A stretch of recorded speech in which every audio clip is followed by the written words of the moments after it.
Prabhas lineup లో ఇప్పటికే అరడజన్ వరకు సినిమాలున్నాయి.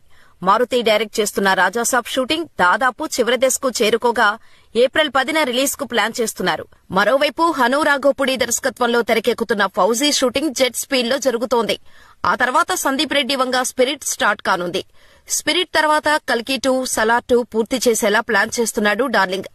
ఇక ప్రభాస్ నెక్స్ట్ లైనప్ తీసుకుంటే కోలీవుడ్ టాలెంటెడ్ డైరెక్టర్ లోకేష్ కనకరాజ్ కూడా రేసులో ఉన్నాడు. ఇప్పటికే ప్రభాస్ లోకేష్ మధ్య కథా చర్చలు కూడా జరిగాయి.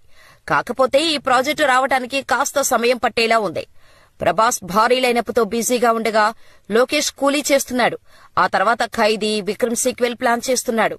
కాబట్టి ఇప్పట్లో ఈ పవర్ హౌస్ కాంబో గురించి ఎలాంటి ప్రకటన ఉండకపోవచ్చని అనుకున్నారు. కానీ ప్రభాస్ తో సలార్ నిర్మించిన హోంబలి సంస్థ ఏకంగా 3 సినిమాలు అనౌన్స్ చేసింది. ఆ సినిమాల దర్శకులు ఎవరనే క్లారిటీ మాత్రం లేదు. కానీ లోకేష్ సినిమా హోంబలి సంస్థలో ఉండే ఛాన్స్ ఉందనే టాక్ ఉంది. దీంతో ఈ అవైటెడ్ సెన్సేషనల్ కాంబినేషన్ నుంచి సంక్రాంతి కానుకగా అనౌన్స్మెంట్ వచ్చే అవకాశం ఉందని తెలుస్తోంది.